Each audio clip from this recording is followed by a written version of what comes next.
Então, hoje vamos falar sobre bullying em contexto universitário.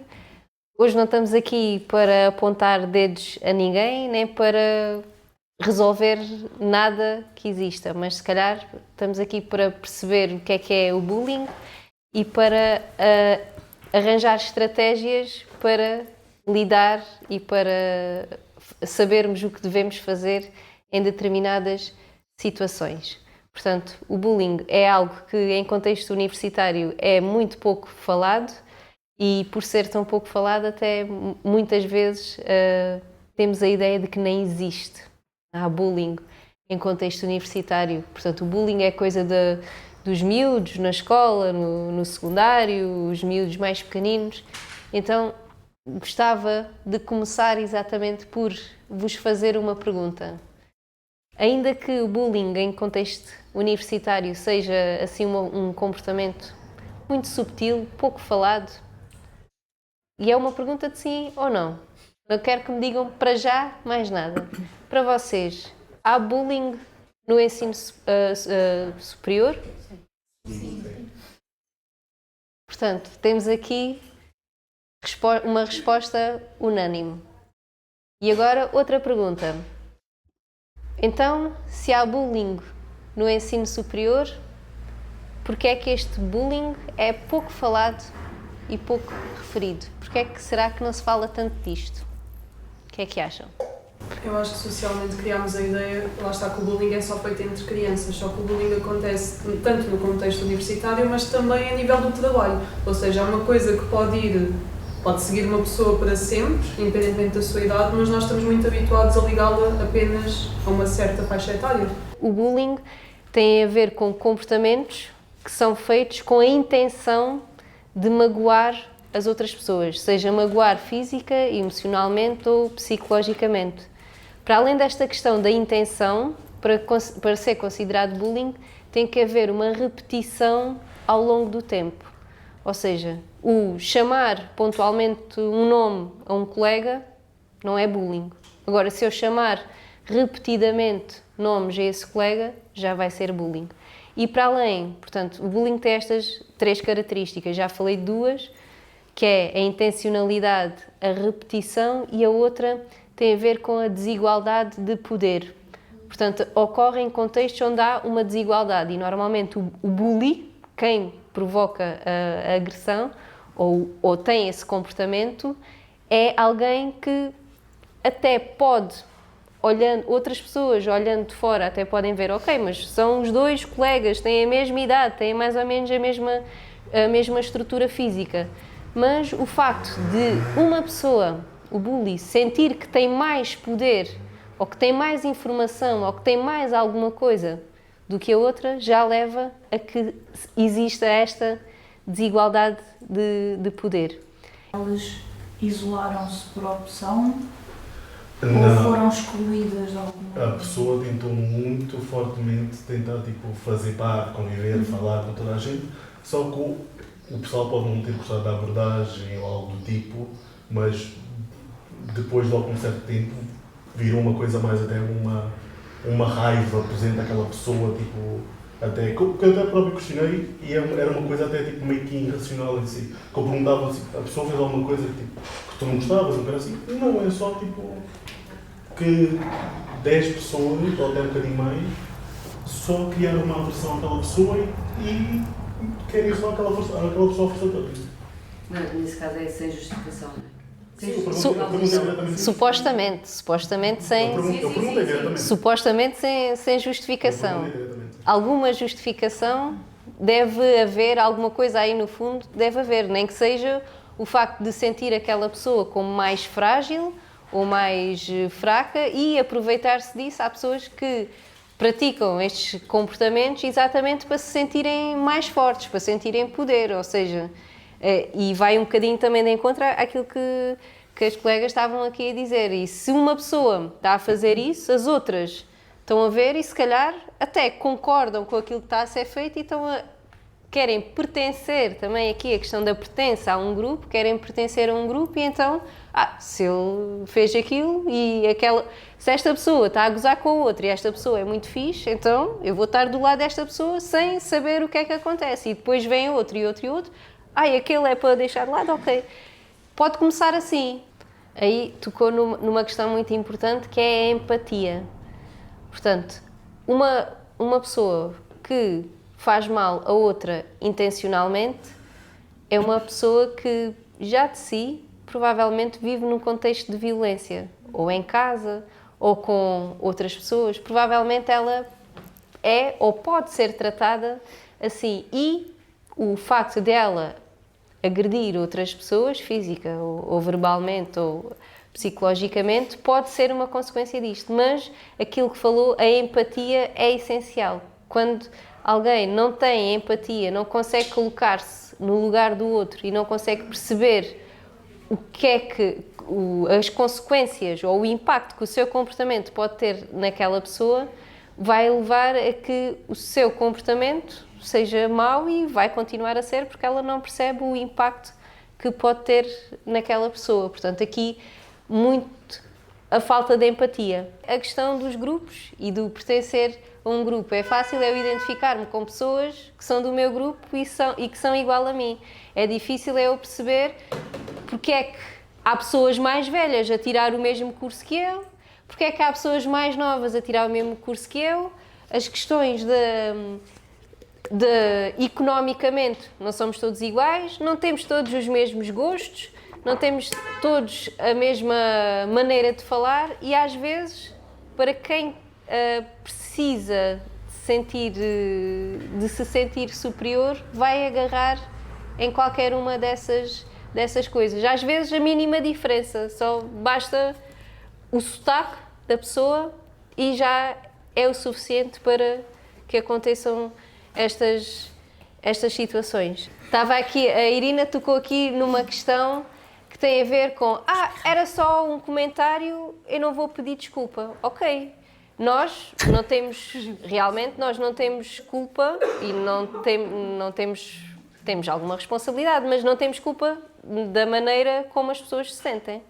Mas, a partir do momento, se eu estou a fazer um comentário inofensivo e a pessoa leva a mal, eu só tenho que pedir desculpa.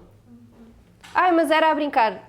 Não interessa. A pessoa sentir-se mal, eu peço desculpa. E sei que, se calhar, com outras pessoas eu posso ter determinado tipo de brincadeiras e comentários e piadas ou coisas assim, e com aquela pessoa não, porque ela vai se sentir mal com isso. Portanto, eu sou responsável por aquilo que digo, não sou responsável pela maneira como as pessoas se sentem, mas se as pessoas exteriorizam como é que se estão a sentir, eu só tenho que dizer, peço desculpa, não era essa a minha intenção e, se realmente for essa a verdade. Porque a partir daí, se continuarem, passa a intenção, que foi uma das características que a professora Andreia disse que definia o bullying. Certo. Se eu sei que estou a magoar, se a pessoa já me disse ou demonstrou de alguma forma que não está confortável, se eu insistir no comportamento, a minha intenção, se não existia da primeira vez, passou a existir. Já passou a existir. Momento. E há aqui uma questão que eu acho que é muito importante e vou introduzi-la, porque às vezes passa despercebida e é capaz de ter um bocadinho a chave da resolução do problema. A resolução QB, porque bullying penso que haverá sempre, é impossível anulá-lo totalmente. Mas mais no sentido de ele não escalar e de não se manter durante muito tempo, que são as testemunhas, que eu acho que são efetivamente as pessoas que podem fazer a diferença. São aquelas pessoas que estão a observar, não estão propriamente a fazer nada, mas estão a observar e não fazem nada, nem a favor nem contra. Não tomam nenhuma atitude. Porquê que elas não tomam uma atitude? Também podemos pensar nisso. Porque pode ser, por exemplo, porque têm receio de também sofrer de bullying, de se chamarem a atenção. É uma possibilidade. Mas também às vezes pode ser porque se não é comigo, não me dói. Não me dói tanto. No entanto, nós sabemos que os bullies, e vê lá, Andreia, se concordas comigo, alimentam-se também muito dos espectadores e do facto de estarem a fazer aquelas coisas para os outros verem, o que os faz, obviamente em termos de ego, aumentar o seu ego e o seu poder. Se as testemunhas mudarem a sua atitude, ou seja, em vez de não fazerem nada, fazerem efetivamente alguma coisa, talvez o ciclo pare e talvez o bully perca poder. Claro que isto também não retira depois a necessidade, como a Rita disse, e eu acho muito importante, de encarar os bullies também como vítimas a dada altura, não é? Porque são agressores, mas também têm questões para ser resolvidas e para serem vistas. Na verdade, eles não se tornaram assim só porque nasceram assim. Não quiseram. Portanto, alguma coisa se passará com eles para terem a necessidade e a intenção constante de magoar o outro. Isso tem que ser visto, é como reabilitar pessoas que estão presas e cometeram crimes, quer dizer, temos a hipótese de as tentar reabilitar ou de borrifar completamente para elas, não é? E é um bocadinho, não sendo tão dramático, mas é um bocadinho a mesma coisa. Há um lado de reabilitação destes bullies, mas as testemunhas, todos nós, na comunidade académica, estamos a falar também hoje especificamente no contexto universitário, vocês aqui estavam a contar coisas que viram. Se calhar algumas com vocês, mas a maior parte delas não foram com vocês. Vocês estavam a observar. O que é que vocês fizeram? Fizeram alguma coisa? A verdade é essa, é que o bullying não se restringe só à vítima e ao agressor. As testemunhas também têm um papel muito relevante. E vou já deixar a pergunta no ar, vou passar aqui para vocês, mas fiquem já aqui a pensar nesta pergunta que a professora Raíssa lançou, que é, então, o que é que nós podemos fazer se testemunharmos uma situação de bullying? Fica aqui no ar. Aquilo que nós podemos efetivamente dizer é que ficar calado é a pior coisa que podem fazer. Quer dizer, não há nenhuma outra solução que seja tão má Certo. quanto essa. É que pelo menos as outras transmitem ou têm em si algum grau de esperança e de possibilidade de mudança. O silêncio não leva a lado nenhum, portanto, não será por aí. E há outra coisa, mesmo que, e falando aqui da direção, que não sei se é ou não, irá haver alguém na cadeia de poder que certamente irá dar importância ao assunto. Se logo, e noutras escolas, acontece a mesma coisa. Se a pessoa que está diretamente acima não faz nada, então possivelmente a que está acima dessa, se calhar já vai fazer, ou a que está acima dessa. Portanto, alguém há de fazer alguma coisa. Agora, o ficar calado é que só vai levar a que Só o bullying antes se perpetue. de passar outra vez. E não se esqueçam de uma coisa, há bocado, logo no início foi falado, o bullying não é só no contexto académico, ele existe em contexto profissional. Portanto, não termina aqui. Não é? Nós somos adultos, trabalhamos e às vezes pode haver situações de bullying em contexto. Tem um nome específico, chama-se mobbing. Portanto, o bullying é uma coisa a combater pela vida fora. Não ficou lá nos pequeninos, não fica na universidade e vai continuar. Queria puxar o que a Andressa estava a dizer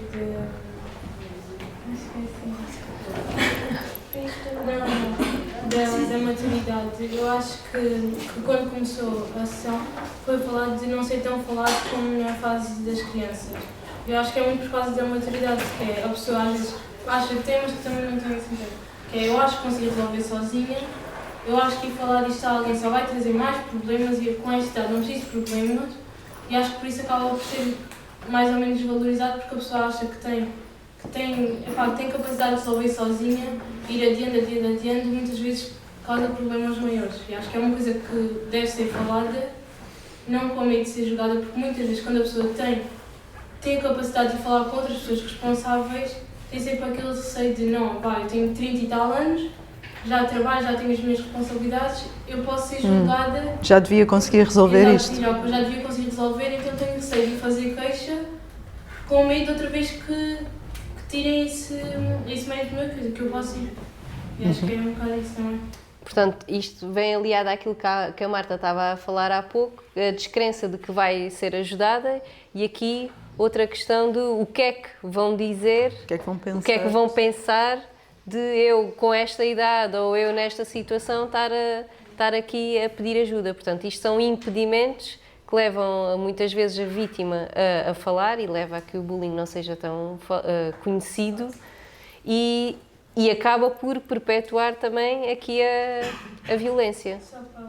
Aqui, e já agora vou já dizer, em termos de bullying, apoio ao bullying, se estiverem a sofrer bullying tanto aqui como fora, a forma que vocês têm de pedir ajuda é através da APAV, por exemplo, que é uma instituição que dá apoio a qualquer tipo de vítima, vítimas de crimes, mas também eles são a entidade responsável por intervir ao nível do bullying. Portanto, se mais ninguém próximo conseguir ajudar, têm sempre esta instituição, sim, que podem utilizar.